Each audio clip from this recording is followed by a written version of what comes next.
got this, baby. All these fine folks out here can hear me right now. They can't hear anybody else, though. Hope you guys are doing good, baby. Ready to rock and roll.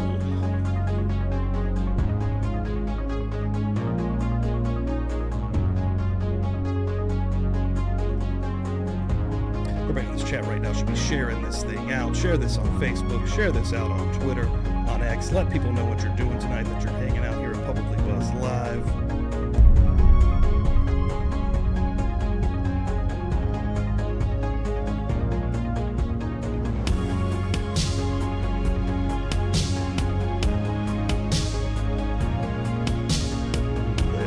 Go.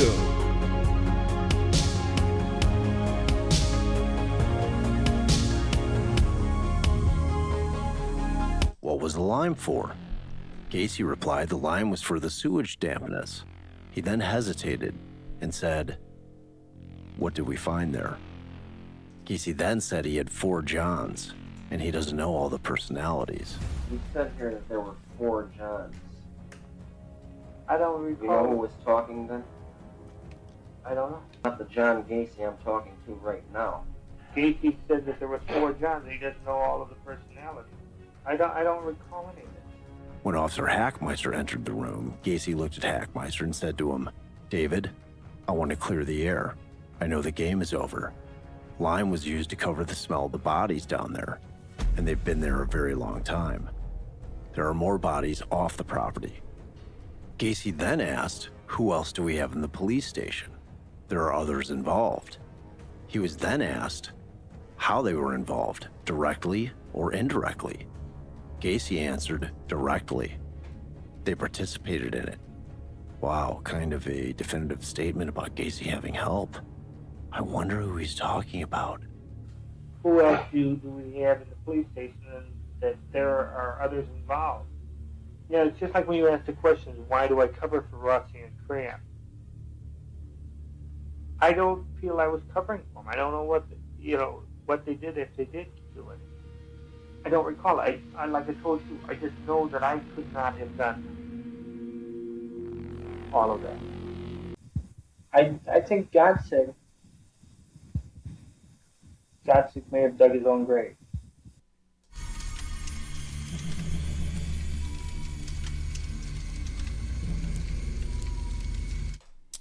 Ladies and gentlemen, welcome to Publicly Buzzed Live. Appreciate everybody for being here tonight. We have an absolute killer show for you here tonight. This is the first time tonight that we're going to be actually talking about the creep, John Wayne Gacy, here on Publicly Buzzed, period, I'm pretty sure. And to do that, I've brought in 2 guests. Dan is with me, of course, as well, my brother. And I've got none other than Bob Motta, probably the authoritative figure currently in true crime on this subject, and also Chris Duett, who has spoken to over 150 killers in his time as well. So this should be pretty fucking dank, guys. Thank you all for being here. Let's bring these guys in here. What's up, everybody? What up, what up? Full house. Woo! What's up? Man. Stacked show tonight, baby. Hey, this would not be Publicly Buzzed Live without a little bit of technical issues out the gate. We got it, Yeah. baby. It sounds familiar. Or a lot. I have to get a little bit of a sweat broken out before I even go live. Just are we getting this thing going or not? But here we are, baby. Let's go. Going. It makes me feel good, though, to be honest with you. You know, it's like after that fucking shit show I had with my first stream, man, it's like a tough job. It's a tough job. It's a tough gig, dude. There's a lot of moving parts, man. There is, dude. You know, and one thing, before we even get into this, Bob, you were talking about earlier, like you want the sound effects and stuff. You need to get a Stream Deck, man. Once you get that, we'll get you set up and whatever sound effects you want rolling. Bro, will it work with whatever? If I'm using StreamYard, will it work with that? Yeah. Yep. Oh, yeah, you'll be good. Word. I'm on it, dude, because I got all kinds of shit. I got all the ideas. Old right man here. Bob working on his Walkman. And Old man River. He's like, how does this all work? What does this button do? Everybody in the chat right now, holy shit, I see it's already full out here. Thank you all so much for coming in. Appreciate it. Please, like I said in the opening there, please share this out. Let folks know that what you're doing tonight, that you're hanging out here at Publicly Buzzed Live. And yeah, sharing, it's the best thing you can do on X, on Facebook, whatever you can do. Sharing is caring, Steve. Sharing is caring. And Dan, what's going on, dude? Hanging out, chilling, ready for the show. Been excited. Me too, man. And yeah, you can't do a John Wayne Gacy episode without having, first of all, Bob Motta on here, who is ruffling feathers. Jesus Christ. Bob Motta, you don't give a fuck, bro. I love it. I mean, come on. Just facts is not a gimmick, okay? It's true. It's great. True. Yeah, and Chris Duett, man, what are you doing? Thanks for welcome. And Chris Duett, on the last episode, fucking loved it. One of the best episodes we had. You're so easy to talk to, bro. What is up? It was a great episode. I'm doing great. Thank you for having me, and I'm super excited just to hear Bob talk about this stuff. So, well, the way I want to do this, Chris, is I want you to I want y'all to just ask questions. You know what I mean? It's like whatever you guys get. I'll talk if you want me to, or if y'all have like a million questions, we could do it that way. So any way you want to handle it, I'm assuming everybody in the chat knows the backstory of Gacy, right? So, you know, I think honestly, got specific questions. That's a great way. And anybody new here that has not done it, first of all, you need to go actually check out the podcast, defensediaries.com, wherever you listen to your podcast, it's everywhere. But you have to actually hear how Bob got these tapes. First of all, he got them on his 21st birthday from his father, who was a defense attorney for John Wayne Gacy. So it's also audio and tapes recorded that has not ever been released anywheres except through Bob himself. So it's a very unique situation that he has here. And I mean, I know that me and Bob have become actual friends in real life, but dude, this is like, if you ever get to a point to where somebody's coming in and they're making an actual documentary with this stuff, the one thing that you have to do is make sure that you are the person narrating it. Your voice giving out the story, dude, is the fucking best, man. Like, he's got that silk throat of his, dude. Well, and he also does a Gacy impression. Vessel of delivery. The Gacy impression. Holy shit, bro. Yeah, I love my Gacy impression, actually. And I wasn't even necessarily trying to sound like him per se. I was sounding like what that motherfucker sounds like in my head. You know what I mean? Like when he's rolling up on these kids and trying to get them into the car, and just like that was like I was channeling what I would expect that he would have sounded like to a kid with this creep rolling up on him, man. So yeah, no, I appreciate the plaudits, man. That's awesome. Thank you. No, that's amazing. I saw a question out the gate from Jennifer S. that I actually don't know the answer to. Did they study Gacy's brain? They were supposed to. It's actually in the possession of it might be Ramslin, Kathleen Ramslin, I think has his really? brain. Whoa. Yeah. Like when I was doing the series, I hit her up. I'm like, yo, can I hang out with dude's brain for a minute? Like, see what's going on with that thing. Jeez. Poke it around, take a pencil, poke it, check out the gray matter, see if there's like a big black cancerous fucking spot on there somewhere, some shit. As far as I know, I don't know that they did any kind of true, kind of medical or scientific evaluation of the brain itself, which they should have. It was always my position, and obviously it was an insanity defense case, and I always feel that it was such a hard case to convince like to 12 people not to kill that guy because he was such a piece of shit. But the reality is you always hope to be able to learn something. It's kind of like what Chris does. He's talked to all these killers and he's trying to get into their mind, man, to see where it all went wrong. Like in that moment of time, if it's a guy who killed an individual, was that a heat of the moment thing? Was it premeditated? And then when you've got guys that have killed multiple people, that's a whole different thing that you're trying to delve into. You're trying to figure it out, man. And if they're willing to be honest about it, which most of them aren't, but some of them are, I think that things could be learned, to be honest with you. So I thought it was kind of a wasted opportunity, but people wanted their eye for an eye and they got it. You brought up insanity there, and I'm curious. Do you believe that he was schizophrenic or or was he just an act he was playing up? Nah, fuck no, dude. I mean, look, aside from the killings themselves, I mean, the guy was like walking over a graveyard in his house for 6 years. I mean, this guy was throwing huge. I'm not talking about little soirees. I'm talking 300. Like he'd throw these 4th of July parties, like where they all dressed up as like colonial, like douchebags. I saw some of those pictures. And he would have like 300-400 people at these parties. They were huge.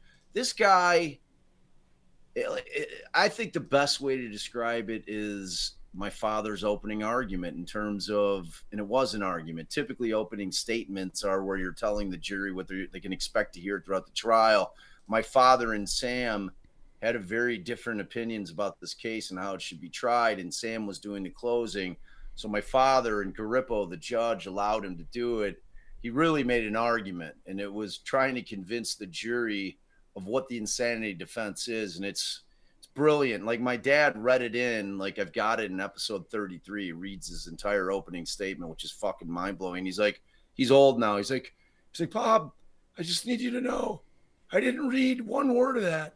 And when you hear it, when you listen to it, and it goes on for 30 minutes, and it's brilliant, and it's the best explanation of the insanity defense I've ever heard. And of course, I'm biased because it's my old man, but notwithstanding that fact, it's the greatest explanation of the insanity defense, and how at that time, like, I think they were like in the DSM 3 or 4 at that point. There was no such thing as a, like, what they call a borderline personality disorder, like where you could have multiple things. There was no way to characterize him. He didn't fit into anything. But when you look at the totality of the circumstances, you knew that he had a diseased mind. You know, I mean, no one, you know, and he was not able to comport his behavior to the law, you know, but it's impossible to get lay people and jurors to understand the fact that somebody can act normally all fucking day, every day. This guy goes to work. He made bank. I mean, like, in today's lived a good life, yeah. dollars, he made like $750,000 a year on these pharmacy remodels in today's money. You know, I mean, he worked his ass. The fucking guy never slept ever.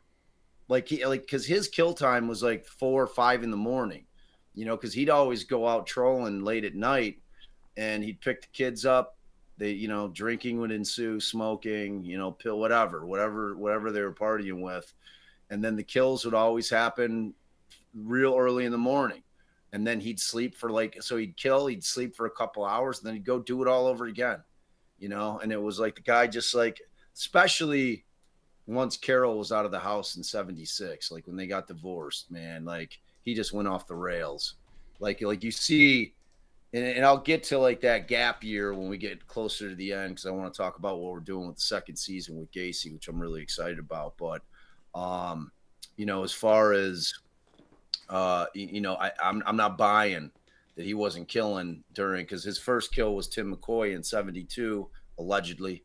I happen to think he killed in Iowa, because he was doing the exact same shit in Iowa to these kids, like exact same shit. So he had the same MO. Got these kids, a couple of them escaped. You know, it was like he got the 10-year bid on the sodomy charge, and that was just because they didn't have like you know, it was an aggravated sexual assault. There's no question about it. But back then, you know, they called it sodomy because you know, that was their gay charge back in the day, back in the, you know, 60s. Oh, you know, so you know, and he did a year and some change. I think he did 18 of 10 months years, on a right? bid, man.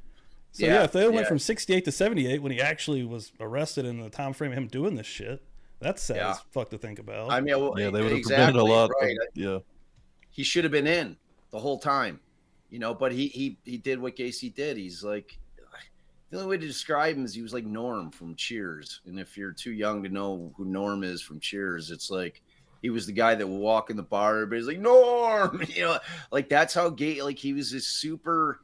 Everyman, yeah. He really was, man. He was really an everyman, and he was very approachable, super friendly.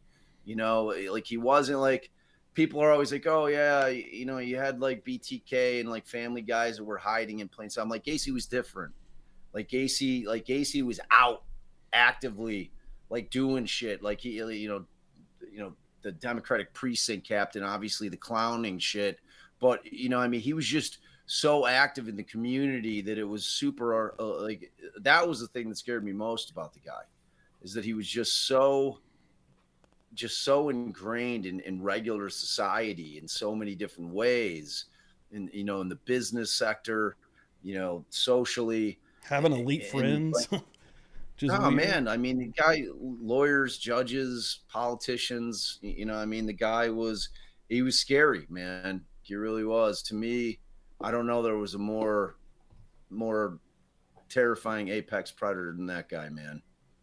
So actually, let's rewind a little bit, because a lot of people don't realize this, but Gacy was, if nothing else, influenced by a previous case in Houston, the Dean Corl case.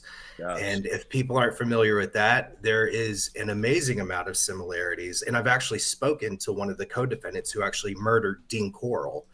And and I do know, I've spoken to people who knew Gacy and told me that Gacy was familiar with that case. And basically, Dean Corl was known as the Candyman. He owned a candy shop in Houston, Texas, and he had two younger accomplices, Elmer Wayne Henley and David Owen Brooks.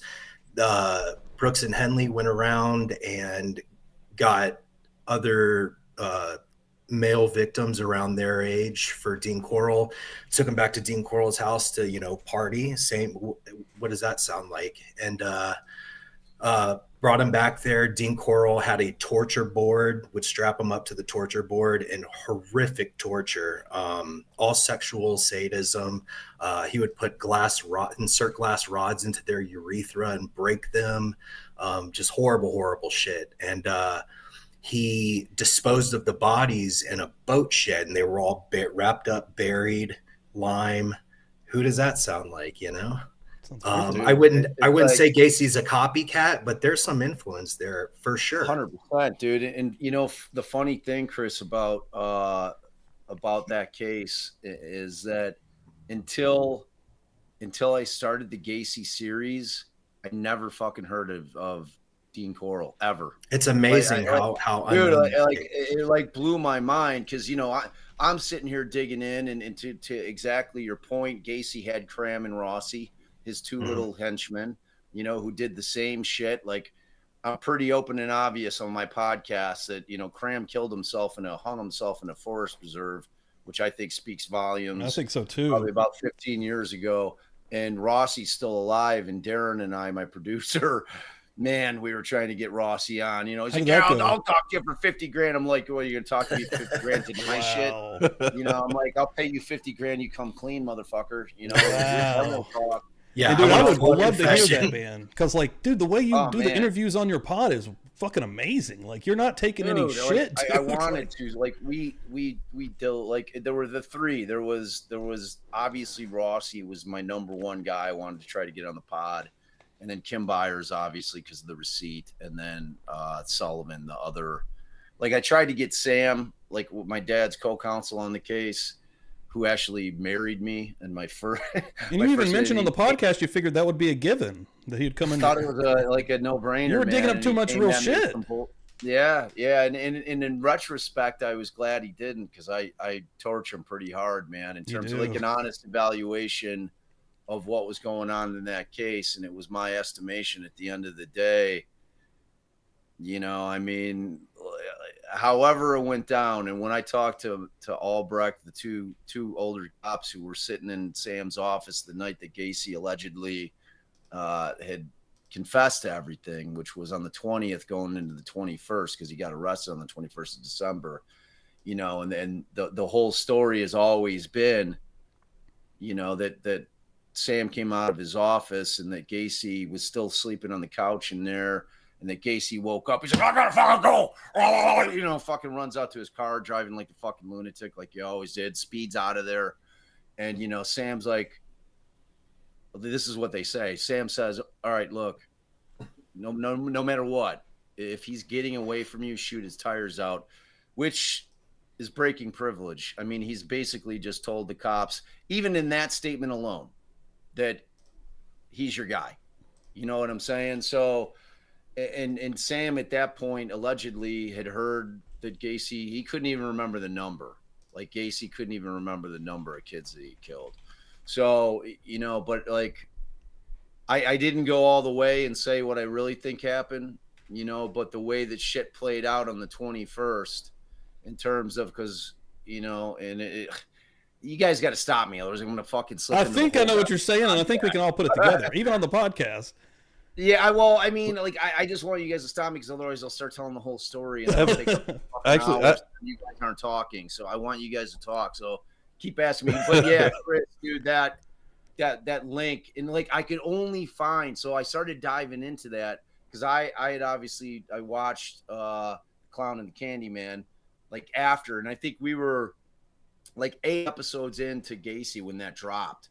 You know, and they were showing like just the similarities, obviously, but I wanted to dig deeper, you know, because we're talking about because when like Corl got shot in 73, right? Like that, like one of his own. Like, it was 72 or 73. It was the early 72, 73. It was early 70s, yeah. Yeah, so there was like a very little overlap in terms of when Gacy, you know, but I always like back in the old days, like these dudes would communicate like in newsletters, and they'd put shit like in the what did you call it, like when you like there was a section in the back like where people would say, oh, I met you in a restaurant and you know, you have dark hair and brown eyes, and say, I forget what it's called. There's like a little section in these newsletters The misconnections. where they would communicate, yeah, like or whatever. and I always, because this is obviously before computers, right? This is obviously, you know, like he wasn't like Corl wasn't on the radar, so to speak. So in order for them to have some kind of connection, that's where it brings you to this concept. Was there a bigger ring, you know, of pedophile murderers out there that somehow had connected nationally? And I can't dismiss it. I mean, I didn't go into it on my pod because I'm like a factual guy. And like, you know, I couldn't make the connection, you know, but is there a world that exists that I think that that's a possibility? Absolutely, man. I mean, because like what Chris said, like the similarities were striking. Like, like the torture board dude, like Jeff Rignall, one of his survivors, same exact shit, man. He had an apparatus. Yeah, and before the internet age, how would they have been getting together? Like, that's what I'm saying, man. Like Gacy was a traveling motherfucker, though. You know what I'm saying? But like, there's only a 1-year overlap in terms of when they think that Gacy started killing and when Corl is killed by one of his boys when Elmer Wayne puts him down. You know, so it's like, but like that. But again, Gacy gets out. Oh, did I drop? Oh, is that me? You're back. Did that happen for everybody? It did. Mm-hmm. Oh shit. Oh, good. I thought it was me for certain. It's the AI, bro. He knows too much about Gacy. They're trying to silence him. Yeah. Whoever they is. It's Rossi. You start to get a little too much, you know, when you start going against the, you know, the narrative that's been tossed around for 40 years, all of a sudden they're like, wait a minute. Yeah. So it's something interesting that Bob just touched on. There's been rumors floating around the internet for a while. There is a gang of serial killers a while back in Chicago called the Chicago Ripper Crew, and there's long been rumors going around that the ringleader of it, Robin Gecht, worked for Gacy, and I actually spoke with Robin Gecht for a while, and he said, I've never met Gacy, I never worked with Gacy, none of that shit is true. And there's another serial killer named Brian Dugan from the Des Plaines, Chicago area, but he claims to have been raped by Gacy when he was younger. He is in like the 99th percentile of the hair psychopathy checklist. I mean, he's a absolute scheming liar. The thing about him, though, is that he has a genius IQ. He has an IQ, I believe it's over 160. Could he be lying? Absolutely. That's what he does. But I mean, it's hard to see why. I don't know why he would lie about that. But there's 2 instances of serial killers in that area having some sort of quasi connection with Gacy. Another thing is when he was on death row, with another member of the Chicago Ripper Crew, Andrew Kokoralius, and Gacy did a lot of paintings. Gacy, even in prison, was extremely active and obsessed with money. Couldn't get enough of it, which, you know, you can only do so much with it. But he could never get enough money. He was always chasing money, and just, you know, that's Gacy. His name Pogo actually comes from him being Polish and on the go. So Andrew Kokoralius actually he has a series of bird paintings. Those are actually painted by another serial killer. Those are painted by Andrew Kokoralius, and Gacy signed them. So if you ever see a bird painting from Gacy, it was actually done by another serial killer, and Gacy signed it. But wow. But there's a lot of connections with serial killers with Gacy in that area. The only serial killer who claims it's true is Brian Dugan, and he's probably the most untrustful one. So I mean, it's very convoluted, but yeah, definitely interesting. I do see one question here from the chat real quick. Sleuths investigate. If we got time to ask Bob about the bones found in the Rainbow Roller Rink, did they ever ID them? Kind of. They ended up in that, like, that's kind of delving into what we're doing with our second season, but not really. They didn't ID them in the sense that they were able to make DNA, a DNA match with anybody, you know, because they basically ended up pawning off the bones that they found at the roller rink with a couple of gangbangers. Now, I interviewed one of Gacy's former employees and a survivor of Gacy. Dave told me, I interview him on the pod. He told the whole harrowing story. Like, he was a wrestler in high school, and like Gacy pulled his normal shit, and he was like the first and only kid that ever like got out of Gacy's like hold. Gacy had the handcuffs on him, and he got him under his legs, and this kid like gets Gacy on the ground, wrestles him to the ground, pulls the fucking keys out of Gacy's pocket, unlocks the cuffs, and gets Gacy in the cuffs. And he's like 17 at the time, you know, and it's like, when he's telling the story, I'm like, man, this is insane. So he was there when Gacy did the demo at the Rainbow Roller Rink. And he's convinced, because like Gacy would get there real early in the morning, and they were demoing this entire portion of this giant building. Like, the Rainbow Roller Rink was part of a much larger building. And Gacy, instead of dumping shit out in the dumpsters, was throwing all the refuse. And he's like, yeah, fuck it. Don't worry about it. I'm bricking this wall up anyway. So Dave has always been in the mindset that those bodies that they found, and that there were more, unfortunately, they raised the whole fucking thing, and now it's like some kind of modern structure.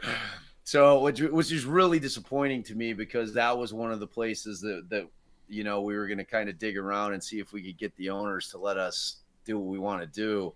But like, when I drove by last year, it's like the old roller rink is gone. And so, yeah, they were never able to attribute the bones that they found to Gacy. That's the short answer. Nice. Thanks for that question. Also, anybody else that has any questions throughout this, Sleuths Investigate, pop those in the chat for us too. I had that one written down as well. But yeah, Bob, as you was okay, so like, as you're actually going through this and making the pod, and you start to dive in, because even you started at the beginning saying you didn't go into it with the intention of digging up all this crazy shit. When you actually start going into it and you start finding stuff that doesn't make any sense, the receipt, and you start to interview these cops that were actually there. I mean, you can feel the animosity in the interviews. So like, and you're trying to play it cool also at the same time, to not, you know. So like, yeah, take me to the actual, like, in the moment, like, you're starting to kind of, because you're trying to ease into it. Like, listen, man, but I mean, people wouldn't even want to fucking talk to you. Well, so, and all these guys had done like 40, 50 interviews, right? You know, so like, there's been so much shit done on Gacy, and like, I had come in with the mindset, I'm not doing another Gacy documentary. We all know his history. If you follow Gacy, you know all the shit. Like, 5 went out at the same time. Yeah, I'm right. And like, I'm like, my goal, like, I didn't know anything about the victims. You know, I really didn't. I'm like 40 plus year old case, and I don't know jack shit about any of them other than Rob Peace. And I'm like, so I made that a concerted effort to dig into the victims. I got really lucky, because this guy, David Nelson, wrote this book, Boys Enter the Home, and it ended up dropping. I'm like 9 episodes in, and I see him kind of like throwing it out on the socials. I'm fucking like the cat meme thing. Like, oh my God, I got to find this guy. He's been researching for 10 years. He's talked to all the families. I want to know more. You know, he's going to have the research that I don't have the time to do with respect to the victim. So I go onto his Twitter account. He's got 1 follower. I'm like trying to so I finally hunt the guy down, and he's super gracious, man. I interview him on the pod. I'm like, I'll promote the hell out of your book. Just let me use some of your intel, man. And he's like, yeah, no problem. So, you know, and then because when we had the tapes, I didn't know what format I wanted to go at it. You know, like initially, I'm like, do I play the tapes and sit there and bring a bunch of experts on, and we're trying to pick Gacy's brain apart and like try to like decipher what he's saying and what's true? And I'm like, that sounds boring to me. So I decided, you know what I'm going to do? I'm going to get into the victims. I'm going to get into the investigation, because the story I had never heard is how, after 6 years that we know of, and I'll always keep saying that because I'm not buying the 6-year thing, you know, how they got him in 10 days. You know, what was the magic trick? How did they get this guy? And, you know, the arrest, and then obviously the trial. So the 4 areas where I felt that no one had really dug into with any kind of substantive nature. You know, it's like everything I've seen, the trial is like crammed in the last 15 minutes of the last episode. You hear the same cop story. So I start reaching out to all the cops that are still alive.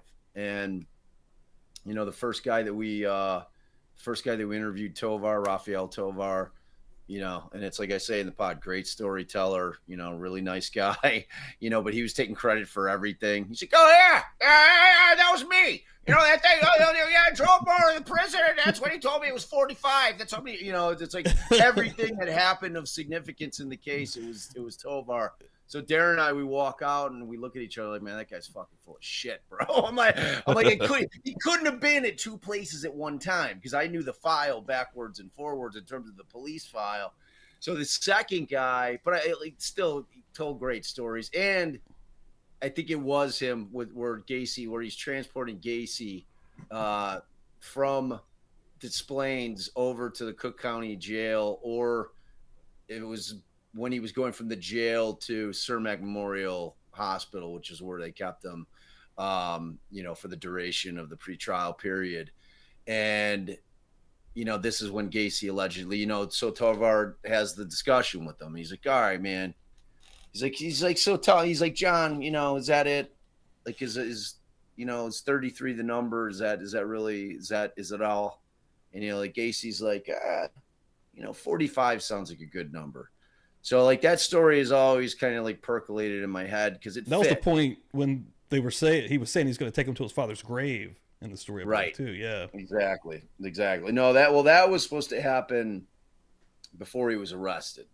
So, but it didn't happen. Like the day he got arrested, you know, he was allegedly heading to his father's grave. Like, you know, because there's just so many inconsistencies with the day he was arrested, in terms of. Because remember, Gacy started inviting these guys into the house, these guys who were tailing him. They were eating in there. Yeah. And if you know anything about the case, the narrative had always been they got the second warrant. Because remember, they had the first warrant on the house on December 13th, did a full search, didn't find shit that could connect him to Rob Peast. You know, they found some off shit, found the handcuffs, found John Zick's ring, you know, found a couple like random driver's license, whole bunch of badges, you know, like all the gay literature up in the attic, you know, so they found a bunch of shit that were like, wow, this guy's a little bit of a weirdo, you know, because this is like 1978. So like we hadn't advanced in terms of, you know, the way that we think as a society. So they end up, you know, they're like, look, we got to tail him, you know, for 10 days. So, and it was an open and obvious tail. Because like that's why we named the third episode "Pocket Full of Dimes," because Dave Hackmeister, who was one of the guys tailing him, so yeah, he's like, we had no way to communicate. This isn't like TV. Like we didn't have radios in the car. We had we called it the Batmobile. It was like a shitty beater that they would use to sit on Gacy. They weren't using squad cars, so they didn't have radios installed. They didn't have cell phones, you know, and they had CBs that had handheld radios that had a very limited battery life. So they would use them very sparingly. So in the mornings, they had no idea what the detectives were doing out on the streets, boots on the ground guys, and what the surveillance guys were doing. There was no coordinated effort in terms of the exchange of information, which was going on. So you had that game of cat and mouse between Gacy because he made them immediately. You know, he knew that they were fucking following him. So obviously he's not killing people because he's not a fucking idiot. Right. So like by the 6th, 7th, 8th day, he starts inviting like Hackmeister into the house. So it was Robinson and I think it was Robinson and Hackmeister that came in, and, you know, they're sitting down, and that's when the whole smell story comes up. That's when one of the cops goes in the bathroom, the heater kicks on. He says he smells the, you know, like unmistakable smell of death, you know. And so you have these two things. You have the photo receipt, which they claim that they had found in Gacy's garbage on the 13th, which did not happen. That not was, on the inventory list. No, that was the bombshell. That's my favorite. Yeah, dude. Well, I mean, it's true. It's like I changed the fucking narrative of the case. They planted the fucking, and when I say plant, they injected it. And it wasn't, when I say they, I mean Kozadzak, the lieutenant who was leading the investigation, who was obsessed with the case. His kid went to Maine West, same high school as Rob did. Mrs. Peast was like cooking him dinner every night. She wanted constant update. He got way too close to the case, you know, and they knew because of that federal suit that had been filed, which was going to be heard on the Monday following the day that he ended up getting arrested. He was going to win it, and he was seeking a temporary restraining order in addition to $750,000. But the money didn't mean shit to me. Like, who cares about the money? And just like you say in the show, if that would have happened, if they would have went through with that into the 22nd, I mean, this would be a completely different story. They're done. They're done. They're like and they knew it. And like the one thing in Berlinger's documentary, and you know, he, like, that was my pitch to him. I had hit him up after the Bundy tapes thing dropped, and I'm like, yo, I sent him an email. I'm like, I got these tapes you might be interested in. My father was his attorney. They're way better than those pieces of shit you have, you know, with Bundy talking on death row, or they all say the same shit. Oh, I didn't do it. You know, this is like a lawyer preparing his fucking completely different, dude. It's so unique. It's different. Like, no one's ever heard shit like that. So we couldn't work out a deal. Like, I couldn't get him right on the money. So after like 9 months, I walked, and I'm like, fuck it, I'm going to do the pod, which I had been tinkering with, you know, for years. So, but like what that entailed is me leaving the practice of law and leaving it all to my wife. So it was a huge decision for me, because I'm like, if I'm going to do this, I'm going to go all in on this thing. Like, if I'm going to start a podcast, I'm not going to half-ass it. I'm going to, like, the marketing side of it, like all the shit that I do that I've been doing for the past 2.5 years to build this podcast up to where it's a pretty big show at this point. But I started as an indie pod with nothing. You know what I mean? No audience. And you don't show up, and Chris knows, like, you don't show up on Apple and Spotify. You're not on their front page. It's like trying to find a show on Netflix and it's not in trending now or For You or top 10. And if you don't know the name of it, you're not finding it. Yeah. So it's that exact same process that Chris and I have to deal with in a massively saturated field. No matter how great your content is, if you can't get the ears on it, and you can't get those ears to then turn around and say, man, this is fire. Like, you got to listen to this shit. Like my listeners, I owe everything to them. It's like I say it at the end of every single episode, and have for 2.5 years. And I mean it from the bottom of my heart. Without them, I'd literally just be an old man talking about an old case, you know? So it's like they are the everything. They are the way that the show spread, by them saying, man, this is a great pod. And it was risky, because I'm going like 36 episodes on shit. People don't do that. Like Josh Hallmark and Israel Keys, like that's like the only cat that goes that long. And then you got Mandy Matney with the Murdaugh shit. Everything else, everything that Wondery puts out is 8 to 12 episodes. So I was taking this huge calculated risk, because I went in not giving a fuck. I'm like, I'm telling this story, and I'm going to tell it how I like it. If people don't like it, then they don't have to listen. But if they listen, they're going to get one hell of a journey.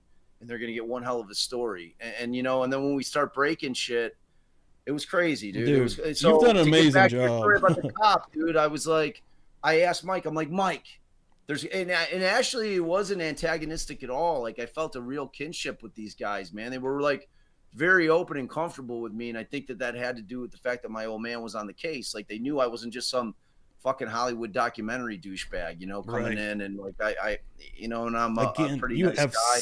such a unique connection to the case, dude. Like, right, it was weird, man. You can't write that, bro. Oh, dude, like when Mike Albrecht was the first guy to like kind of break it to us. He's like, Well, there's the one thing that you hear on the pod, and like the great thing about the pod is it's all on there. It's like, this isn't theory. This isn't my theory. This is like what actually happened. The theoretical part is the part where their boss, like Kozenczak, told them that they ended up finding it in the outside garbage, which is a whole different thing. It's like you don't need a warrant for that. Like anything that you put out at your curtilage is fucking fair game, man. You have no expectation of privacy in it at all. So, I learned that, and I'm asking Mike, I'm like, why would they take that chance?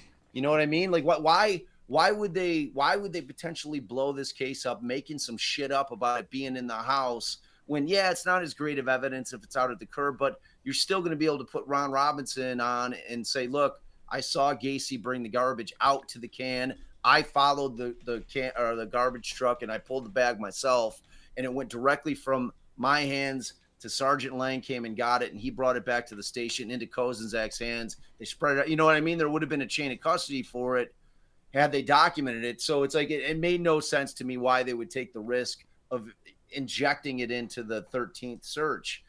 It was too big of a risk. So I knew it was a lie. And the thing that really made me know it was a lie beyond that they didn't find it in the outside garbage either, was that Kim Byers, the girl who had claimed to have put the receipt in Rob's jacket when she was wearing it on that night, she was interviewed twice on the 12th, the day after fucking Rob went missing, twice. And in the second interview was a very lengthy interview. Her father was there. It was at school. They went and interviewed her. I have Ron Adams' handwritten notes, and he actually writes what she claimed was in his pocket. Now, is it like she said he had grape chapstick in his pocket? It did not state whether it was his jacket pocket that she claimed that she was wearing, because she worked at the front at the register, and this is an old school, no revolving door shit, old Chicago pharmacy, middle of fucking December, Arctic breeze blasting in every time the door opens. So she's like, oh, Rob, can I wear your jacket? She turns in a roll of film. She claims that she inadvertently, but that's not what she claimed. Like her whole statement that she, so on the 12th, she doesn't say shit. No mention of a photo receipt at all.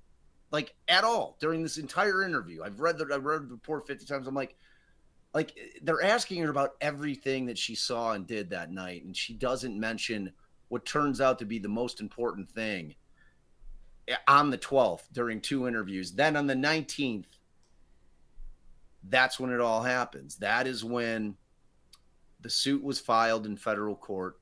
That's when Terry Sullivan, the prosecutor from the 3rd District, calls up and says, we're going to lose that fucking suit. Your investigation's done. Is on Monday. Is that after they already had the receipt? No, this is what leads up to them getting the receipt, putting the wheels in motion. So they say that she, during her 3rd interview, she mentions a receipt, but they claimed they hadn't had it. They didn't have it yet. They did not have it yet. So, okay. Well, what Kozenczak told his guys on the street is that, and Ron Robinson, when you get to that, because Ron Robinson's the second guy. He's the guy who pulled the garbage from the truck. And then he called his lieutenant, was this guy, Lieutenant Lang, who I had the most bizarre, like, extended conversation with. It must have been 4 hours. And this guy is out there, and he's a displays cop. He wouldn't come on the pod. He's like, if you're going to go all in on this thing, like, if you're going to fucking dig, he's like, I'll come on your show. So, like, this guy's got some deep, deep secrets, and I'm hoping I can get him for season 2 because we're going all in on this shit. And so it goes from Robinson to Lang to Kozenczak, and then I ask Albrecht, I'm like, well, what did they do with that bag? And he says, well, what they did with the bag is that they opened it because all the garbage was soaked, like it was all wet. And so they spread it out in the heated garage. So, and I asked Mike, and I'm like, oh, and that's where Kozenczak's claiming that he found it, yeah? and Ron couldn't remember if this was 2 or 3 days after the search on the 13th. So that puts us at 15th, maybe the 16th. Okay, remember, this is only a 10-day investigation. And I asked Mike Albrecht, I'm like, Mike, well, let me ask you, man, if they found that, let me say this, Mike, if you found that receipt, what would be the first thing you do with it? And it said Nissan Pharmacy, which is where Rob Peast went missing from. It didn't have the name of who turned in the film. Well, he said, well, I'd go to the pharmacy to see who turned in the film. I'm like, that's right, Mike. That's right, Mike. You'd go to the pharmacy to see who turned in a film, because that, if it turns out to be Rob Peace, you've just solved the case. You've got your probable cause. You're getting back in the house, because that was the whole thing. They had to get back in the house, and now we know why. They end up discovering that the guy has 27 bodies buried down there. You know what I'm saying? So it's like it all just came together, and it was like, so I'm like, I was about to fly out to California and just harass the shit out of Kim Byers and be like, look, just come clean. I'm like no one's like I'm not trying to like paint you as a villain. I'm like, you're heroic. You were a 17-year-old girl in a room full of men. It's been so long. You want to get your dude. It's like you stopped him. You know, like no one's gonna ever, like, they're not gonna charge you with perjury. No one gives a fuck. Like, tell the real story, because what happened, and it goes to what Dan's question is, on the 19th, they call her house, Kim Byers' house. Her mother answers the phone, and I have Ron Adams' report, and he tells Miss Byers, he says, "Is Kim home? We need to talk to her one more time." And she says, "No, she's at a swim meet." She's like, "But I can have my husband bring her over to the police station when you're done." He's like, "Okay." So in his report, he says, he literally says, "I need to speak to her with regards to serial number 00196. I can't remember what it is, but I used to have it committed to memory. But he names the fucking photo receipt, like gives the actual, because that day they had gone to the pharmacy. They had taken their logbook earlier in the day. Ron Adams had, like, and it's all in the reports. You just follow the reports, and like the whole answer is there for you. And so they take it back to the station. They make photocopies for them. They keep the book. They bring the photocopies back to the pharmacy so they can dole out pictures when people come to get them. And in there, that's when they see that Kim Byers had turned in a photo, like turned in a roll of film. So they then they specify in that call, and so she brings it with her to the fucking police station, and that's when Kozenzak, Adams, Kim Byers, and her father in that room, they hatched a plan. And she didn't have to do anything other than write the statement, which she wrote on the 19th. And if you've ever read police statements, and I've been doing them for 20 years, reading them from witnesses, people, you know, and they're asking what I need you to say everything, every fact that you know, because that's what makes it a complete report. The only thing in her 3-page report that she talks about is why she stuck the photo receipt in Rob's pocket. It's like ridiculous to think that, like, there's no, I saw Gacy come in, I saw him talking about summer jobs, I saw that Rob was close enough to hear it, I saw him tell his mom that, none of that's in the report. The only thing she talks about, and she ends up in her report saying that she thinks that it was God that led her to leaving the receipt. Instead of like, let me just ask you all, like, Chris, if you were, like, what would be your story if you were wearing your buddy's jacket and you were freezing your ass off as to why you left a receipt in somebody's jacket? Like, what would be the first thing you'd think of? If I was wearing their jacket and I left, yeah, you borrowed your buddy's jacket, and like, I mean,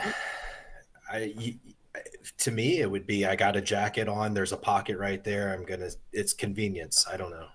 You don't even think about it. It's no, like you inadvertently, you're right. You're turning the film in. Like, I just tore it. I wasn't even thinking about it. I just put it in there and I just remembered it. Instead, she comes up with, instead of saying that, it was like overly detailed. Person would say, she goes through like 5 or 6 scenarios on why she did. It was bizarre. So I knew at that point that they had basically gotten her to give the receipt. They said, "Look, all you got to do is testify in court that you stuck it in his jacket. You'll be on and off the stand in 5 minutes," which she was.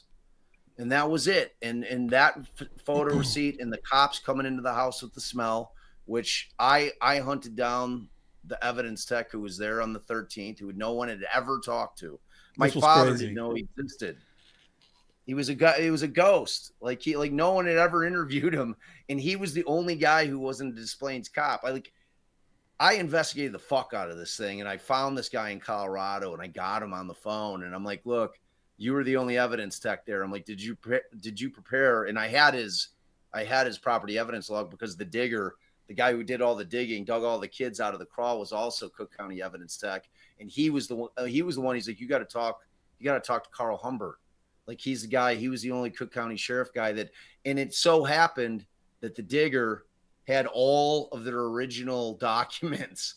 It was like, it came together because, dude, it was insane. So when you were trying to, sorry, but when you were trying to reach Kimberly, did you ever actually get her like on the phone? Did you ever actually talk to her and get nothing? She's a doctor in California, man, and I had her assistant on the phone for like an hour. I thought I had her. I thought I was going to get her. She's like, you're not going to believe this. She's like, we were just talking about this like 2 days ago.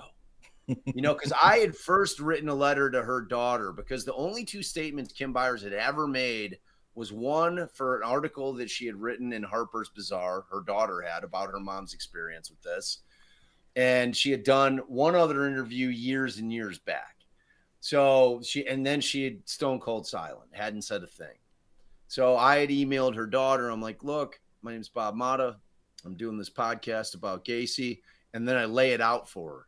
Like, I wasn't going to try to ambush her with the shit, which I should, like, in retrospect, I should have, you know, but like, I took the approach. I'm like, I'm going to call her on this shit, because I know it's how I went down. And like, you know, I went through the whole thing. I'm like, I'm not trying to make you anything other than what you were, which was heroic. I mean, you did what you felt you had to do in that moment. And what your actions resulted in was getting one of the worst human beings on the planet off the fucking streets. You know, I mean, like, no one's going to think you're anything but a hero. They're The gonna one think you're time, way more, yeah. The one time Bob doesn't act like a ruthless lawyer, it doesn't pay off. Right. Trying to be nice to this lady. Exactly. That's what I was interested in, because I mean, yeah, it was crazy, dude. You know, the whole thing, and we were producing it on the fly, man, on the run. Like, when you're hearing an episode with one of the cops, I interviewed that fucking guy like 2 days before, and then I'm writing the scripts, I'm recording it. Darren's like, That's wild. Trying to clean the Gacy tapes. So it was like, it's wild because it's so fucking good to be on the rush like that. We're super proud of it, man. In terms of Gacy, there's just never been anything that's more thorough, and I don't get, like, there's plenty out there, like, for the Gacy history shit, like his, I get into some of it in the trial, because I obviously go through the trial. We took 3 weeks to transcribe, or, go in and scan the entire transcripts of the trial, which my wife and I, it took us forever, but I had to have it. Like, I was covering the trial. I wanted my dad's opening. I wanted Sam, I wanted to hear his closing. I wanted to hear, I wanted Bill Kunkel's closing. I wanted all the openings. I wanted the witnesses. I wanted to see what they said. I wanted to see what the trial was, because no one knew about it, and then, I mean, we ended, I was able to convince the lead prosecutor to read his entire closing argument, and it's fucking breathtaking, man. Like, my hair was standing up on end, dude. It was like, no one does that shit in a pod. Like, I'm not shy about saying, it's like, that Gacy thing is next level, man. So it's like, thorough. if you want to know anything about that case, and I tell a good story, I mean, that's the bottom line. It's like, the content's good. You got the interesting aspect of the tapes, but really the tapes, to me, in as much work as Darren did, and it was like masterful what he did with the sound, they're still kind of hard to hear, and I warn people. I love the transcripts, because you can follow along, and it helps a lot. Yeah, exactly. That's why we put all the transcripts up. Those are great. Yeah, and man, it was a cathartic thing for me, man. Like, literally, when I finished that thing, like, the last words that came out of my mouth when I wrote the ending and then I read it, like, I started fucking weeping. It was weird. Shit. Yeah, it was really Just weird, hit you. man. I mean, it dude, that's like, a lot of that's a lot of passion you're putting into that. That's like your life at that point. Dude, and plus it had been a part of my life for 40 years, and I didn't really realize how much it had affected me. It's like, and it's uncharted water. Totally. Yeah, completely new angle to the story that no one wants to talk about. It was super emotional for me, man. But I'm curious about that piece, man. I'm curious about an aspect, like, and I think it's a question that you actually posed in one of the episodes, is like, I'll be right back, Dan. About the injected evidence, the receipt, right? Yeah. How many people have you talked with? Did anybody reach out to you after that episode? And I'm curious about chat as well. It was of the mindset, who gives a fuck, right? They got the right guy. Right. So that was like, when we discovered it, like, that's the exact conversation that Darren and I had. We're like, it's the moral dilemma, that, like, that is the question. Like, are people, we figure that maybe 60-70% of the country will be like, who gives a fuck? The guy was a monster. They got, so, and I'm like, okay, well, here's the moral dilemma. Are we allowed to cheat and violate the Constitution in order to get one guy? And the answer, of course, is no. Yeah. Constitution always prevails. You don't get to pick and choose, no matter how shitty and horrible they are, who the Constitution applies to. It applies to everybody. So you don't get to do that. If you create a very slippery slope when you say, yeah, it was all right. Yeah, fuck it. Like Gacy was all.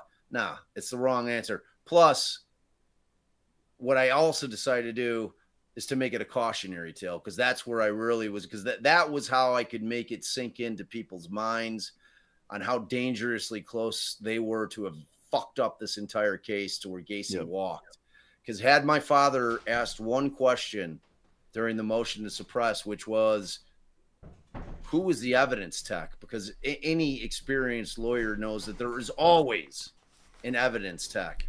And the only property evidence log that was put into evidence was drafted by none other than the Lieutenant Kozenzak, who was no evidence tech. So if he would have asked that question, but at that point, they were focused on the insanity defense. And the insanity defense by operational law means that Gacy has admitted to killing the kids. It's like that's what the insanity defense is. Like, yeah, I did it, but I couldn't comport my behavior to the restraints of the law. So, they didn't really focus on that. I mean, they filed all the motions they had to, but they didn't dig into it. And my dad would have asked, who was the evidence tech, whether it be from Des Plaines or Cook County Sheriff Department, who was the evidence tech that was in there on the search on the 13th? And if he would have gotten that name, they would have been fucked. Because then he would have gotten the copy of the evidence log that didn't have it, and would have showed that they didn't find it on the 13th. Garippo would have had no choice. The judge would have had no choice, because it would have been like, with that kind of misconduct, you're not going to be able to argue good faith exception or inevitable discovery doctrine. None of that shit's going to apply. So and if Garippo's like, I'm not going to be the asshole to let this guy walk out of this courtroom today because your cop's fucked up, I'm denying the motion and I'm going to let the appellate court handle it. The appellate court would have been, their hands are tied. They have to follow the law. Like, there's certain exceptions where, and I kept trying to work it around in my mind, like any way they could have gotten out of it. They handed Bill Kunkel, who was the lead prosecutor, who had no idea what was going on for those 10 days in terms of the investigation. Like, they did, like, he was the Chicago guy. He was the 26th and Cal guy, which is the House of Pain. That's the big courthouse in Cook County where all the worst of the worst are. So remember, this is in Des Plaines. It's still in Cook County, but it's in a suburb. So they're dealing with the 3rd District, which is a much smaller courthouse, and they're dealing with a guy named Terry Sullivan. So Terry Sullivan, I, of course, was trying to get a hold of, and Terry, of course. So when I broke the story, I went to like one of the guys that I knew that was still following it in the local news, and I'm like, I just changed the narrative of this case. And I'm like, and it's not a fucking theory, so don't sit here and say it's a theory. I said, I have all the evidence, and it's in my podcast, and I have the physical evidence because I have the actual original of the property evidence log from the 12th or the 13th of December, man. And it's like, I don't know, man. It was like, I can't believe it's not. It like, I'm growing the pod to the point where my story is going to get out there, but it's going to be, I'm going to get a script, because like the movie's not a Gacy movie. It's a cop movie about how they got Gacy. Right, yeah. It's a great story. So to answer, it's going to be completely question, fucking Dan, different, dude. It's totally different. And I want it to be gritty. I want it to look exactly like Winning Time, that shit on HBO about the Lakers, like back in the 70s. I want to have that I want it to look like that gritty 70s fucking feel, to really be, to hit home what it was, man. Cause it's an unbelievable story. So when I turned it into a cautionary tale, and it resonated with people because of exactly what Dan said, because that thing, like who gives a shit, and then, because obviously I gave the proper answer is the Constitution has to apply. It's the backbone of our society.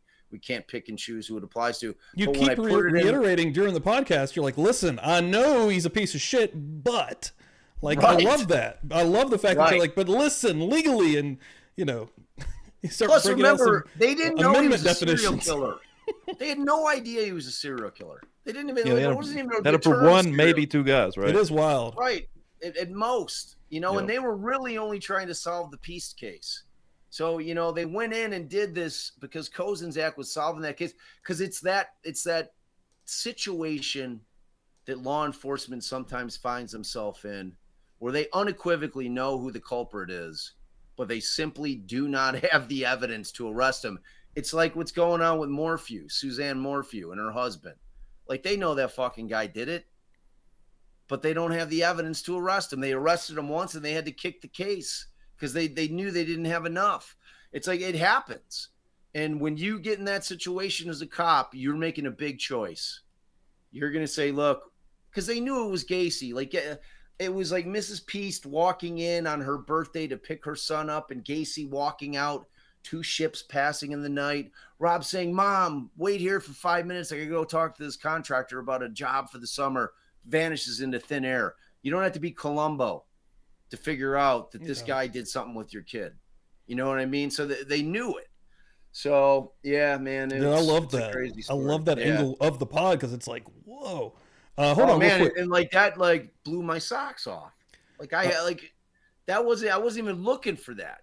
You know, I mean, I obviously have looked at thousands of police reports over my career, so I know how to look at them. I know how to read them. I know how to read property evidence logs. I know what I'm looking at, and when I'm seeing that glaring hole, because I had seen the property evidence log from the digger before I interviewed Albrecht.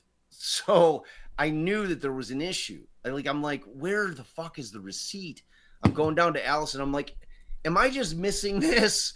Or where is the receipt on this document? It's the piece of evidence that got him. I'm like, where is it on this document from the 13th, the search?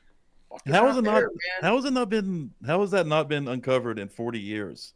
Because like no one had the reports.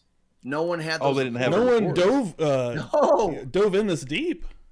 No. Bob, I have a question for you. Yeah, thank God. So,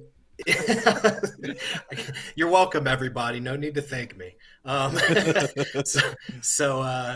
If Gacy's appellate lawyers had this evidence and this information when he was on death row, what are the chances that this could have led to any of those appeals going anywhere? God, what a great question. And it would have been devastating because they would have had to overturn it. It wouldn't have mattered. Like, it would have been newly discovered evidence. So it's funny you mentioned that, because in the second season, I happened to go to law school, and one of his final appellate lawyers was my criminal justice or my criminal law, not professor, but they had a clinic there. So like, that's where Allison and I were, like, boots on the street, like young little, not quite lawyers yet, but working cases. And Richard Kling happened to be our instructor. And my dad had a bit of a distaste for him because Kling was one of the ones who had written, like, in every kind of death penalty case, they're always going to go ineffective assistance of counsel. I'm like, asking my dad, I'm like, why are you taking this shit personally? I'm like, it's the move. I mean, they're always going to say it. I mean, did you try the case? Yeah. Did you do the best you could? Did you protect his rights as best you could? Yeah. I'm like, well, who gives a shit? So I'm going to ask him that. Like, I'm going to go directly and say, had you dug a little deeper, you might have found that, because like, that's what would have happened. They would have gone up. It would have been a post-conviction relief act petition, and they would have gone. It would have been newly discovered evidence, because it wasn't discovered because it was misconduct. It was basically Brady material, and it shows that they didn't find the receipt, and they had Carl Humbert. Carl Humbert's on the pod. I'm like, look, you were there. You were the guy. You bag, you tag, you take the photos, you say, you list it, every piece of evidence, right? Right. And if something's not tagged, indicated on the property evidence log, and there's not a picture of it, what does that mean, Carl? That means that it wasn't found in the house, because I did every single thing, including the 2 other things that they found in the same garbage can, which was the length of rope and the wallet insert. So, dude, it would have been devastating. It would have been insane. And like, the fruit of the poisonous tree, it's all gone. It's not just that search, which means all the bones, all the victims found in the house. It also means all the victims, the 2 other ones found on the property. It means the 5 that they found in the Des Plaines River that Gacy admitted to in his 5 confessions, which have been suppressed as well, because it's all tainted after that. Like everything is tainted because it's the but for thing. But for that, he's not given any kind of confessions because he's not in custody. And without those confessions, he's not giving them the fact that he dumped the bodies in the river. So like they would have had nothing left.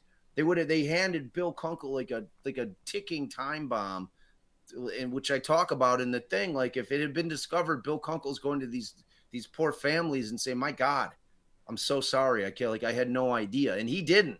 That's what I'm saying. Terry Sullivan was the one writing up the warrants and shit, you know, in the affidavits. It wasn't Bill. Bill Kunkel didn't know anything. I was very careful to protect Bill Kunkel, and he said it in the first interview. If you listen carefully, like he lays it out crystal clear. He's like, "I want to be clear about one thing. I didn't have anything to do with that investigation. Like prior to it getting to me on the night that he got arrested, I knew nothing about it. And at the time, we hadn't uncovered it yet. So when I went back and I listened to Bill's interview, it all made sense to me why he was distancing himself." You're like, wait a minute, this motherfucker don't want anything to do with this now. Right. You know, and like, you know, when I told Bill, because after we uncovered it, like we then had, I'm like, is Bill Kunkel hate us now? You know what I mean? Like Darren and I are having that conversation. I'm like, does he fucking hate us now? And he didn't hate us. Like we went in and I told him the whole thing. He's like, yeah, well, I mean, it sounds right. Yeah. You know what was he going to say, man? I mean, it was like the whole thing was crazy. It was like, I don't even know how to explain it. It was like, I was so excited by just uncovering something. Dude, it's like a fucking movie, man. Like, it's crazy, dude. Like, it's so crazy. It's so fucking crazy. So what was your dad's here I am reaction? once again, like just hoarding all the talking. Like every time you guys have, like, fucking Chris hasn't said a word, dude. Chris, I'm done. I'm listening. I can't. I'll let you go, man. Just can't Once you get rolling, listening. you gotta go, baby. Dan's got one. Dan's Bob, got one. Bob, what was your dad's original reaction when you first told him? Oh, the first thing he asked me is, why am I relitigating the case? So he was not happy. And then it file like habeas and bring Gacy back to life. Even your dad's like, what the fuck, Bob? Right. He's like, you know, by the fourth time that I explained it, because he's like, my dad was a very thorough attorney. Like you hear me early in the pod, like, how the fuck do I handle this with my father? How did he miss this? And the answer was simple. He was never tendered the document to miss it. You can't miss what you don't know exists. So they had shelved that report from the Cook County Sheriff's Office, man. They didn't get it.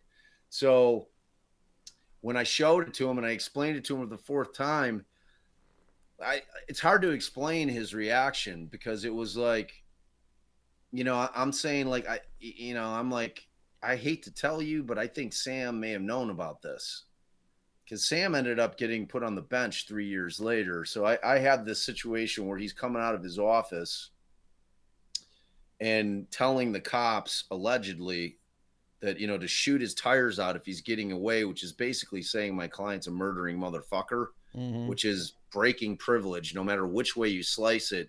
But I think it went beyond that, because their story became that Cram, one of his two little henchmen, one of the kids who was down there digging the fucking trenches, one of the kids that, like, I don't know how many people I talked to that escaped. Like the guy who did the mastering of our original music, like our theme. So my brother-in-law wrote the theme, which I think is phenomenal. It's fucking amazing. Shit. It is good. Props It's to really him. good. Damn. Yeah, it's good. And so, like, and Taras is a hell of a guitar player. So his homie and my homie, Ryan Gack, his father escaped Gacy.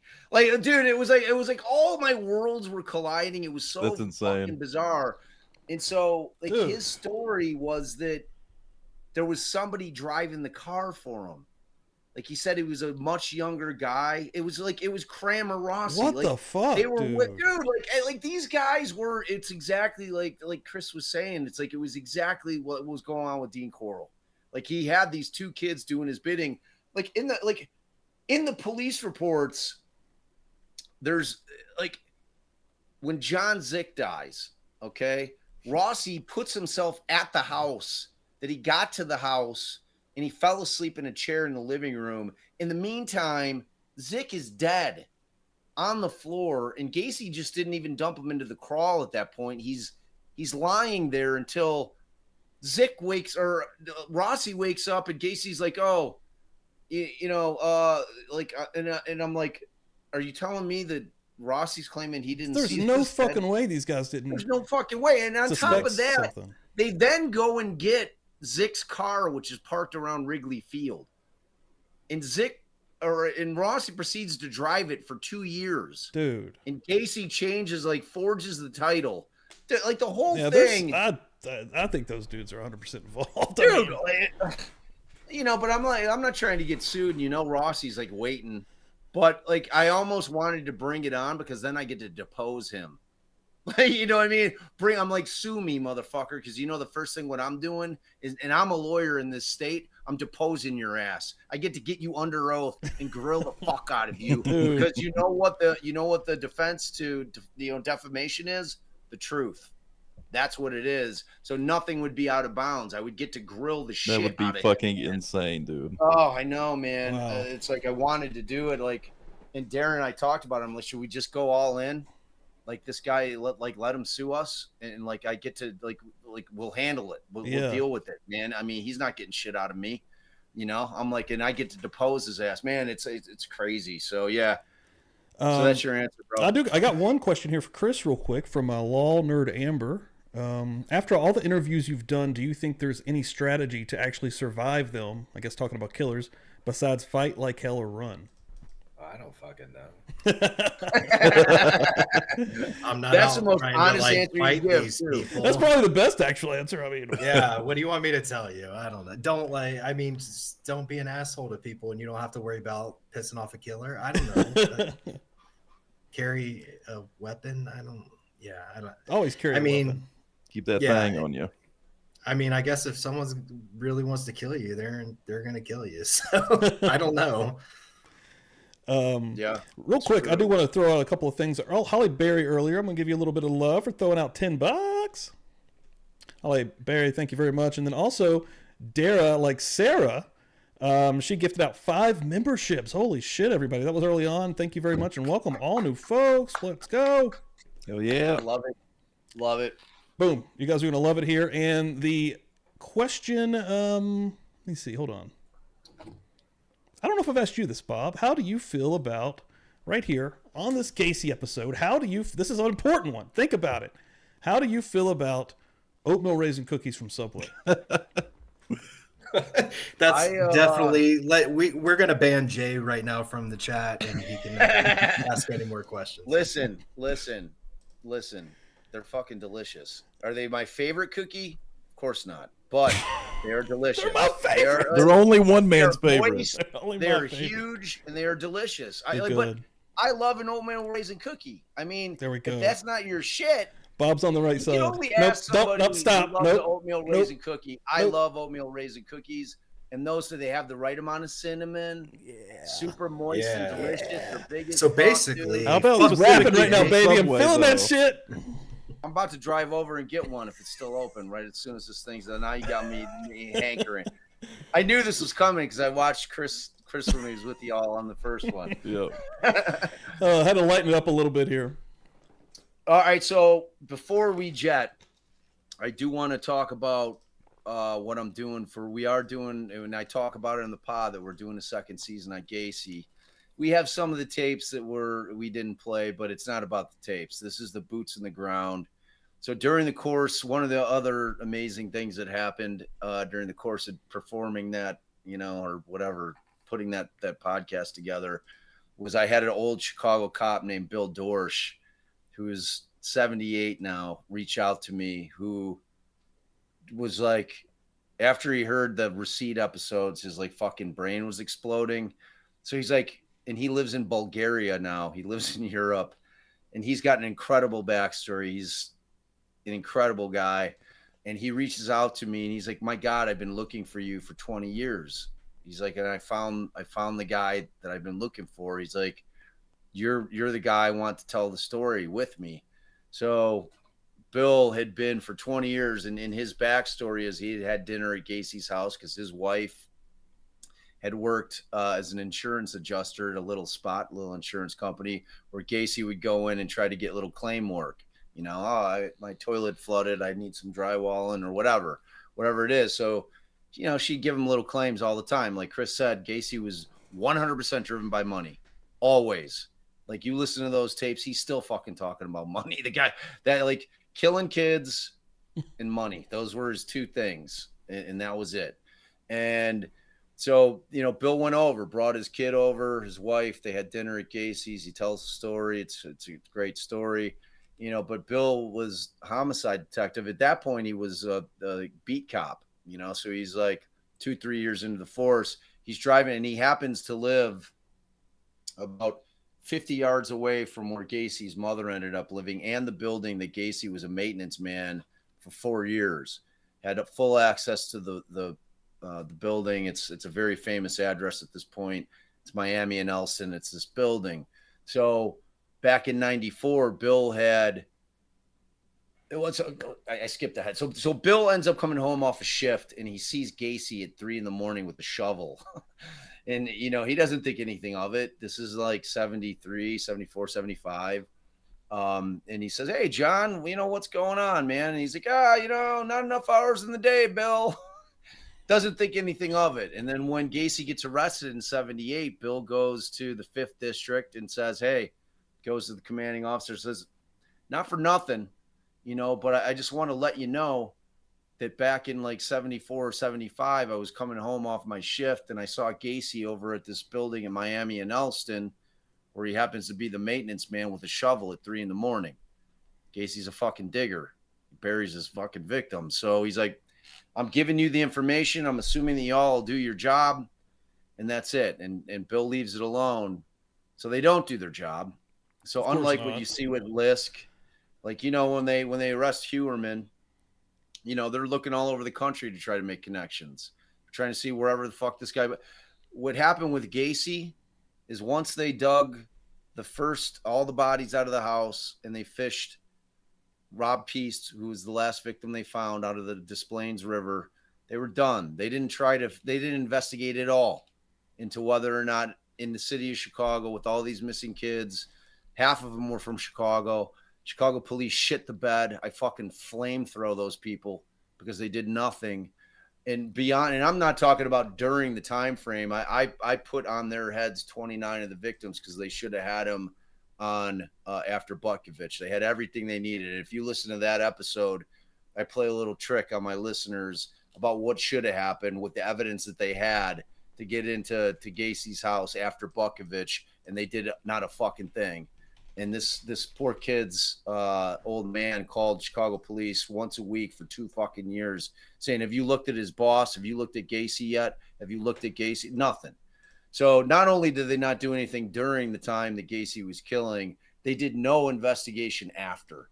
So that pissed Bill Dorsch off beyond everything else in his life. He became obsessed with the case.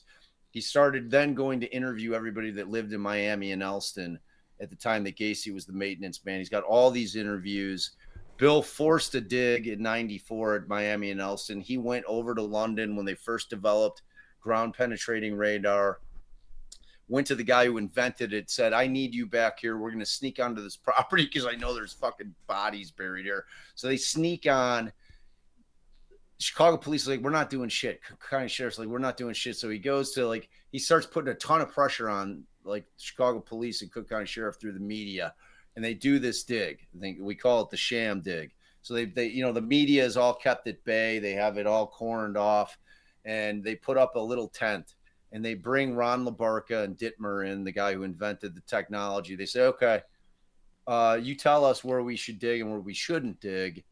And so Ron's like real excited because he had gone and they'd found anomalies in the ground, because GPR is not like an x-ray machine. You're not going to see a skeleton.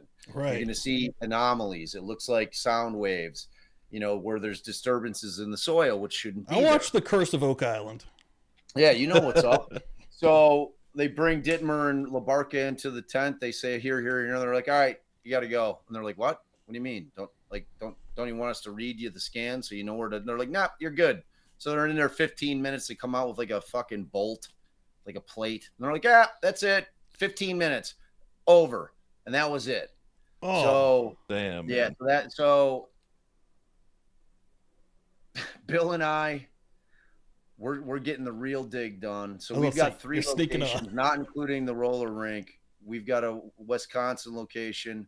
I happen to think that there potentially could be a victim buried under his barbecue pit in his old house in Waterloo.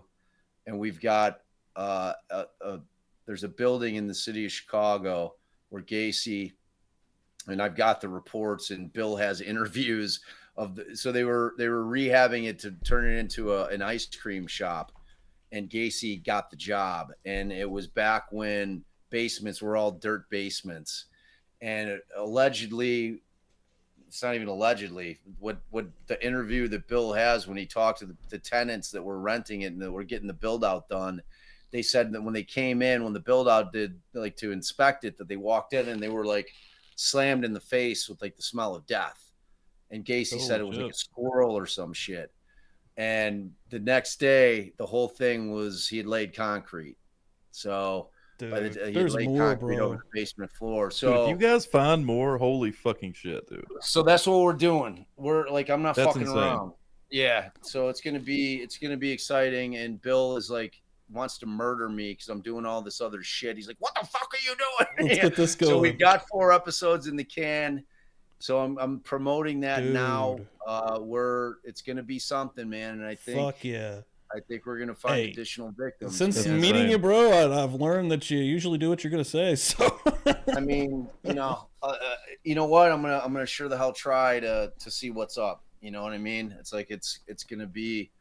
I'm pretty persuasive, so it's gonna be tough. Like our biggest challenge in Miami and Elston is I don't want to involve law enforcement on the front end because they stonewall shit. Yeah. But you know, if we get on there, so what that means is I need to get the property owner to agree, which means I'm gonna have to put some money up to pay him to allow us to dig. Because if we find, you know, it's like it's a challenging endeavor because if we find a body there, does his property value drop for this building? I mean, even though it's out in this grassy area, the yard, still, I mean, there's 3 areas that we really want to look at because of interviews that we've taken where people are pretty confident that Gacy, because like the story was everybody that lived there is like that Gacy would dig these 6-foot trenches like in this yard, and then they'd sit there for sometimes 3 days, sometimes for 2 weeks, and then always overnight they'd get filled in a 6-foot trench with like a bush, like a small bush, and then that would be it. And it's just it's got to be done proper, and I'm going to see to it that it happens. He's just a contractor. Relax. Yeah, he's just a guy. He's just a guy. So yeah, man, contractors do this. Yeah, so that's man, that's we got that coming down the pike, man. So we're excited. That's amazing. That's incredible. I'm super intrigued by that. I'm pretty scared for what you might find. So. Yeah, for real, man. But if you do find something and you can bring closure to some families, dude, that's amazing. What I'm saying, dude. 100%. That's what I'm not doing it because I get it's for the families of the victims that, you know, and I've had, you would not believe how many people I've had reach out that are like, we think that our relative was a Gacy victim. Like if I could put that together, if I give people closure, man, it would be, dude. I'll know why I came to do this. It's like I already think it was fate that I'm doing this shit, and you know, if I can get that done, man, like I'll know that that's like that was my purpose in terms of what I was supposed to do for a living. The pinnacle of what you're doing. Yeah, you know, I mean, like there's no greater achievement than that. Yeah, I mean, it would be incredibly fulfilling for me. So yeah, I'm excited about it, man. So yeah, y'all keep your ears open, your eyes open. Obviously, y'all know, like as I'm going along. So we'll I'll keep you posted on what's happening with it, man. I just gotta find the time of the day. Yeah, dude, there's not enough time in the fucking day, bro. That's what I've learned. I don't know how y'all do it. That's what Gacy used to say. Yeah, I mean, Steve and Dan like have actual jobs, you know. Yeah, I don't sleep currently. Dude, I don't know how y'all do it. Like when y'all spent Saturday with me trying to teach me how the fuck to like live stream, it was so huge for me, and I thank you both. Like I Anytime, like yeah. it was huge Oh, for me, bro. man, because it's We're a like I team, know you baby. guys are We're getting this thing you're off going. day. Yeah. No doubt, dude, brother. I'll never forget Hey, that. Shelly Tarbert coming through here, a member for 2 months. Hell yeah, Awesome. What Shelly. the hell? And then Shelly, she's going to come through and gift out 5 memberships. Ladies and gentlemen, Shelly coming strong. What a welcome lovely human Brooke, being. James, Belinda, Bombshell, and Darlene. Welcome, everybody. Appreciate it. Let me hit you with Very cool. Very cool. That is excellent. That is one excellent. time. Hell yeah. And the beers in the chat. Love it, guys. Everyone hanging out tonight. You guys have been amazing. Appreciate the hell out of it. And Bob and Chris, man, awesome as. And Dan, awesome. Sorry, show. Chris, man. I know I talk all the time. Like I'm all. Hey, he's every talking time I'm again, on with the guys. boys- Mute him. Mute him. That's enough. Bob. Exactly. Shut up. I warned you Stevie, guys. you need a I mute love Bob it. button on your stream deck there. Yeah, I'm like, dude. You need like that right, like that honky, like that big horn to like silence me, because otherwise, You got to get that. I love it. I love Music him just is playing rolling, well. baby. I'll Always tell a you good what, show. I love you guys, and I love hanging with you all, man. Chris, it was a real pleasure, and I'd love to have you on my pod, dude. And I'm gonna let you do all the Yeah, talking, bro. 'cause, like you got fascinating. You don't shit, want me to man. start Like, talking. It's Yes, it's, I do. Actually, I love that very uplift, much do. Chris, bro. Because dude, like I mean, you're I'm no Bob you're Motta. doing what I do, except from like in terms of like when I was lawyering, I was talking to these guys from a different perspective. right. You're coming at it from a different angle, which to I'm me is a rogue. fascinating angle, and it's like that concept of getting like I just want to hear from you, like when you're like how many in-persons have you like gone to, like where you're sitting with these fucking guys? I mean, there's been a handful, but I mean, I can't remember if I said this on here or not, but when I was 7 or 8 years old, my uncle had committed an attempted murder. He stabbed his ex-girlfriend 3 times, left the knife in her, and then he walked out. They both worked together, and then he walked outside, said to one of his coworkers, "Give me a cigarette. I just killed so-and-so." And this was I was super close with my uncle. So from the ages of 8 to 16, I spent the weekends visiting my uncle in prison. And so I'm hanging out in the visiting yard, surrounded by murderers and what have you. And my uncle would be like, "Hey, see that guy over there? He did this and that. And that guy over there, that's this guy," So, I mean, I don't know if it desensitized me to the whole of interacting and being around those types of people, but I'm super comfortable with it. I've gone to death row here in Florida a couple times. It's been a long time, but yeah, I mean, it's always like, interesting.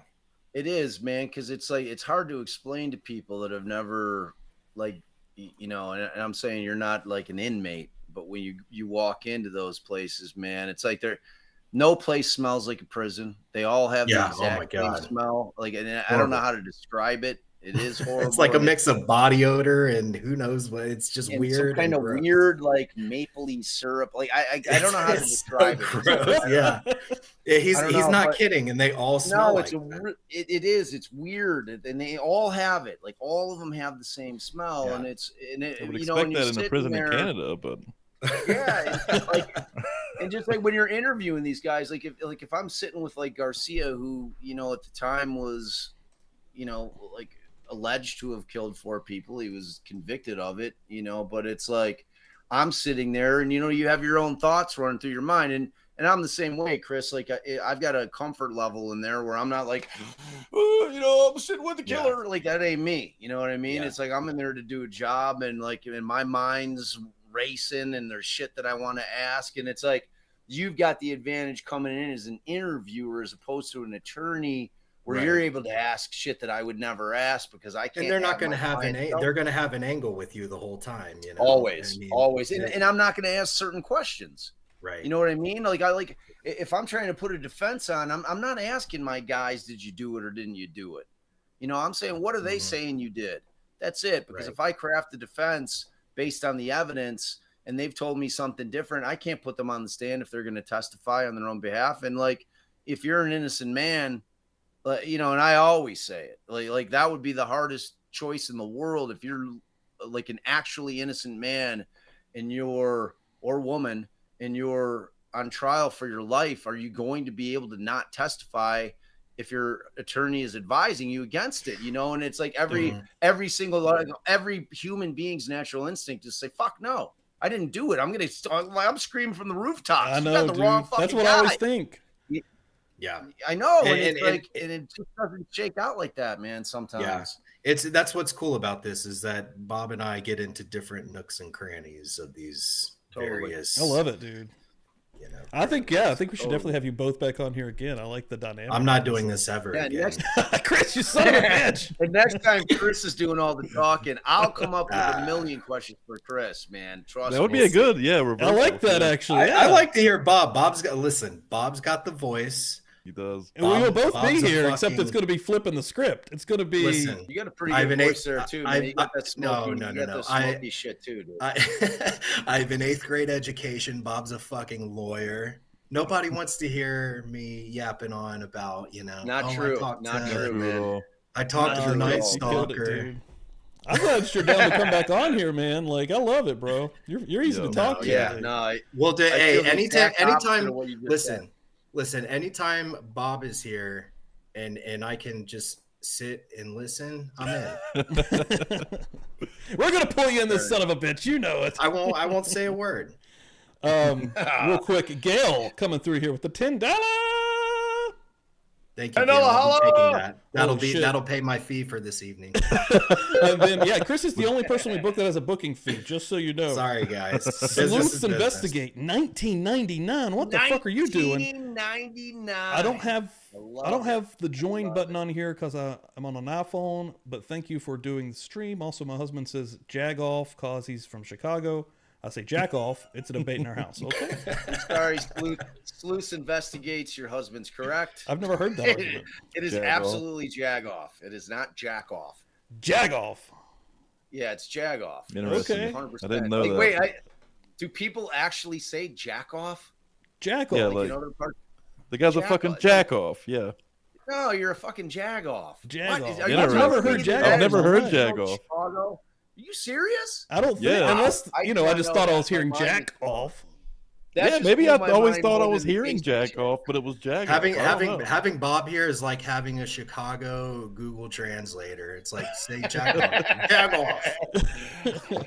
That is very true. That is very true. I definitely got the Chicago running through me. There's no question Lou about that. Malnati's. Dude, Hey, it's actually Unos and Duets. Chris, when you come to Chicago, I'm gonna get you. Unos? Like Did you the say best- the Unos? best- No. Not the shitty Uno. Not the Oh. shitty Unos, Okay. dude. No, those like the chain that they open is not what Unos and Duets. Okay. When Okay. so I moved out to Pennsylvania, and I rolled up, and I'm like Unos, because this has been my favorite pizzeria forever.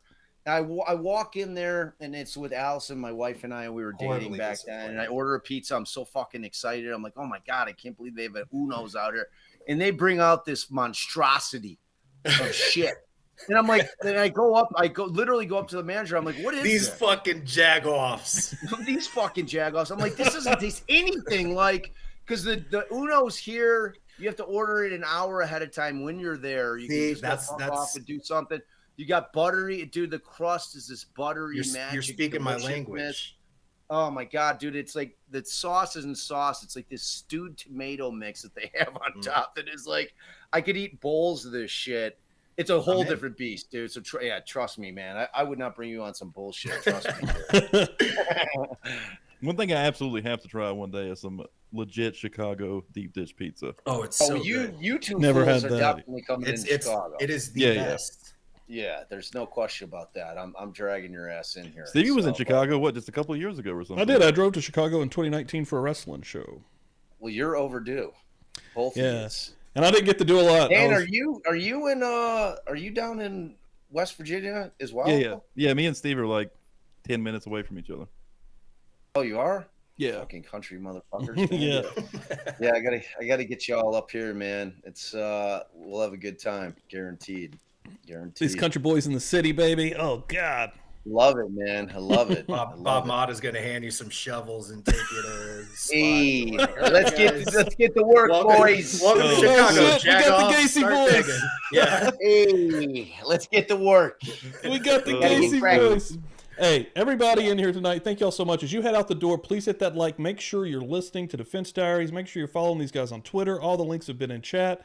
They're also in the description. We're going to do this again, I think. We're definitely going to have both of these guys Can we get back. a mention of Chris's pod? Chris, can you Oh, tell us? He's retired. Listen, mine's done. It's been done for 2 years. All the episodes have been stripped from the internet. He took There's them no- down, the son of a bitch. So okay, I'm gonna tell everybody the story. So, the podcast ended a couple years ago. I kept the episodes up for whatever reason. When I started the podcast, I had a partner in it, and we had split. He started his own podcast. I finished up Criminal Perspective, and then ended the show.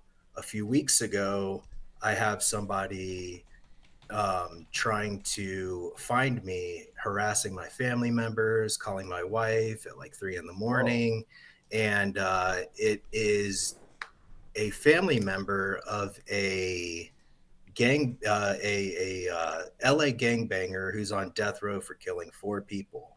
And apparently my old business partner ran afoul with this dude somehow, and he had someone on the outside looking for him, and my name was coming up and the podcast was coming up, and it's just really gnarly shit. So I was like, I don't want to be associated with this guy anymore, and I'm not making any money on the show anymore.